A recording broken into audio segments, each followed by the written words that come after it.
Сәлем достар, жұмсақтығын бір аптаға дейін ұстап тұратын, өте жұмсақ әрі өте қарапайым заттардан жасалынатын булочка дайындайтын боламыз.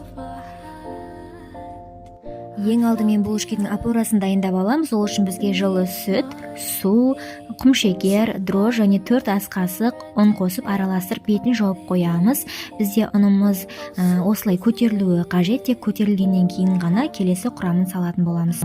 2 дана жұмыртқа, тұз, пісте май және қалған ұндарымызды мөлшері бойынша аз-аздан қосып, жұмсақ етіп қамыр илейміз, бетін жауып, тағы да 1 сағатқа қалдырамыз, көтерілуі қажет. Көтерілген қамырды домалақтап бөліктерге бөліп аламыз. Одан кейін оны өзіңіздің қалауыңыз бойынша әсемдеп формаға келтіріңіз. Сосын бетіне жұмыртқа жағыңыз.